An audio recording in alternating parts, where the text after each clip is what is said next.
Heavy deposit پر دکان مکان لینے کے بارے میں بہت سارے لوگ سوال کیا کرتے ہیں، اور یہ بھی سوال کرتے ہیں کہ اگر کوئی آدمی کوئی جگہ خود ہیوی ڈپازٹ پر لے لے تو کیا خود ہیوی ڈپازٹ پر لے کر دوسرے کو کرائے پر چلا سکتا ہے؟ تو اس کے بارے میں الفلاح انٹرنیشنل فاؤنڈیشن کے زیر اہتمام چلنے والے دارالافتاء سے ایک فتویٰ بھی جاری کیا گیا ہے۔ اس کا خلاصہ کچھ یہاں ہم بیان کر رہے ہیں، عربی عبارت وغیرہ کو چھوڑ کر، تاکہ عام لوگوں کے سمجھنے میں آسانی ہو۔ تو جواب یہ ہے کہ کسی نے دکان مکان وغیرہ کو کرائے پر لیا تو اسے آگے کسی اور کو کرائے پر دینا جائز ہے، لیکن اگر اس میں کوئی تعمیر وغیرہ اضافی کام نہیں کروایا ہو تو اس کرائے سے زیادہ نہیں لے سکتا جتنے کرائے پر خود لیا ہے۔ زیادہ کرائے پر دینا مطلوب ہو تو اس میں کوئی تعمیر وغیرہ اضافی کام کروانے کے بعد ہی ایسا کیا جا سکتا ہے۔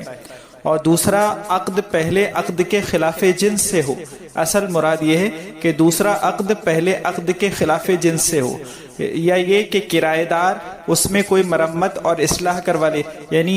سیم چیز ہی کسی کو دی جا رہی ہے تو جتنے کرائے پر ہم نے لی ہے اتنے ہی کرائے پر ہم دوسرے کو دے سکتے ہیں، یا پھر لینے کے بعد اس میں ہم نے کوئی مرمت وغیرہ کروا لی، مثلا مکان ہو تو اس کی مرمت، رنگ و روغن وغیرہ کرے، اگر زمین ہو تو اس کی نالی وغیرہ درست کرے، تو یہ خلاف جنس ہو جائے گی۔ تو اس طرح سے پھر اس میں کرایہ بڑھا کر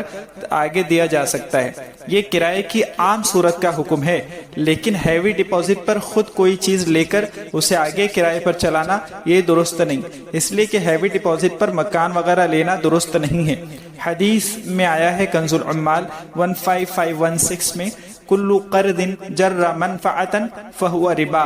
ہر قرض جو نفع لائے وہ سود ہے۔ اور سنن کبری بہقی کی اس میں حدیث نمبر 10933 میں ہے، حضرت فضالہ بن عبید رضی اللہ عنہ سے روایت ہے جو حضرت نبی کریم صلی اللہ علیہ وسلم کے صحابی ہیں، وہ فرماتے ہیں کہ ہر وہ قرض جو نفع کا سبب بنے سود کے طریقوں میں سے ایک طریقہ ہے۔ اور سنن کبری بہقی کی 10932 میں ہے کہ حضرت عبداللہ بن مسعود رضی اللہ عنہ فرماتے ہیں، جب ان سے سوال کیا گیا کہ ایک آدمی نے دوسرے سے چند درہم قرض وصول کیے، پھر قرض لینے والے کو مقروض کی سواری کی ضرورت پڑ گئی، تو حضرت عبداللہ بن مسعود فرماتے ہیں کہ اس نے سواری سے جو فائدہ حاصل کیا وہ سود ہے۔ حضرت عبداللہ رضی اللہ عنہ فرماتے ہیں ایسا قرض جو نفع کا سبب بنے وہ سود ہے۔ ابن سیرین رحمۃ اللہ علیہ فرماتے ہیں کہ ایک آدمی نے کسی سے چند درہم قرض لیے اور اس کے گھوڑے پر سواری کی شرط لگائی۔ جب ابن مسعود کے سامنے اس کا تذکرہ ہوا تو انہوں نے فرمایا اس نے سواری سے جو فائدہ حاصل کیا وہ سود ہے۔ محمود الفتاویٰ میں ہے کہ یہ ایسا اصول ہے جو ہر عہد میں امت کے درمیان مقبول و معروف رہا ہے، ضعیف سند کے ساتھ ہی صحیح، لیکن اسے مرفوعاً بھی روایت کیا گیا ہے، اور فقہا اور علماء کے درمیان اس کا قبول ہونا ضعیف سند کی تلافی کر دیتا ہے۔ علاوہ ازیں متعدد صحابہ سے موقوف روایتیں مروی ہیں۔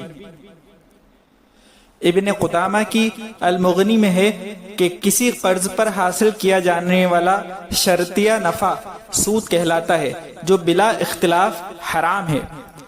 اس لیے کرایہ داری کے معاملے میں جو رقم ڈپازٹ کے طور پر دی جاتی ہے وہ قرض کے زمرے میں آتی ہے، اس لیے ہیوی ڈپازٹ اس شرط کے ساتھ دینا کہ اس کی وجہ سے کرایہ کم ادا کرنا پڑے گا، یہ قرض پر مشروط یعنی طے شدہ نفع ہے، اس لیے متعارف کرایے سے کم دینا یا کرایہ بالکل معاف کروا لینا جائز نہیں ہے۔